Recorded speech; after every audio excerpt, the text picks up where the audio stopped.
This week in Jamaica Now, heavy rains wreak havoc in St. Mary, more than $600 million needed for recovery efforts. Former Prime Minister PJ Patterson says Jamaica's democracy is at risk and the JUTC puts the brake on preaching on the bus. We'll tell you why. Hello and thanks for joining us. I'm Charlene Stewart. Just when St. Mary residents felt the worst was over with the passage of Hurricane Sandy, flood rains battered the capital on Saturday. The Outram and Paji rivers overflowed, dumping silt, water and mud into Port Maria homes and businesses.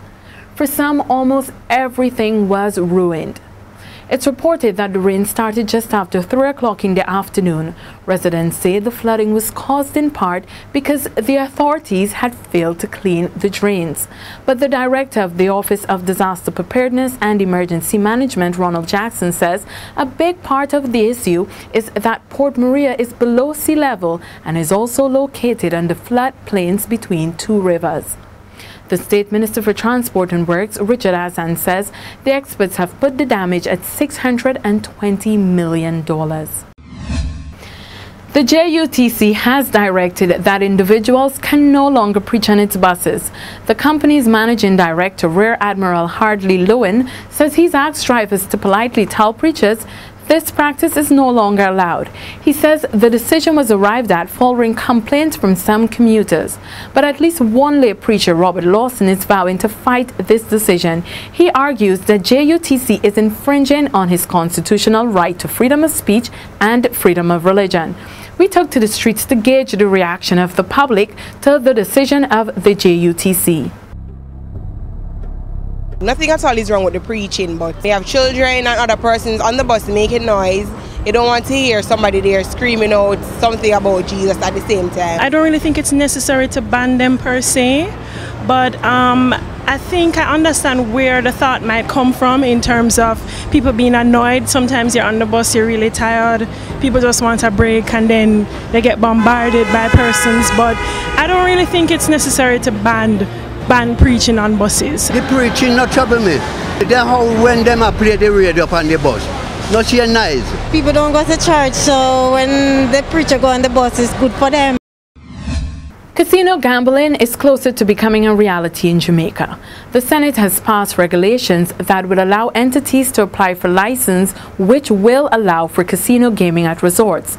The Montego Bay Chamber of Commerce and Industry and the Jamaica Hotel and Tourist Association are supporting this move.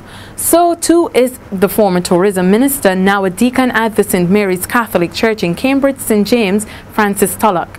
He believes there are economic benefits to be gained, but the Jamaica Umbrella Group of Churches says it will continue to oppose this decision. And here's an update to a story we've been following. The two former security guards implicated in the alleged assault on a student at the University of Technology, UTech, have both been charged with assault occasioning actual bodily harm. The police have identified them as Orville Rennie and Samuel Thomas. Rennie and Thomas were arrested on November 3 after they were seen in a video beating that student who ran into the guard room to seek refuge from a mob. It was alleged that the student was found in a compromising position with another male student. The security guards who were working with Marksmen Limited when the incident occurred have since been fired. Rennie and Thomas are to appear in the Corporate Area Resident Magistrates Court on Thursday, November 22. And that's it for this edition of Jamaica Now, your weekly review of all the big stories making the news. We're always happy to hear from you, so please continue to share your thoughts with us at onlinefeedback@gleanajm.com. Tune in to Power 106 FM for regular updates and do follow us on Twitter at Jamaica Gleaner. I'm Charlene Stewart, inviting you to join me for another edition of Jamaica Now. And as we go, let's leave you with the images of the devastation caused to St. Mary by the weekend's heavy rains.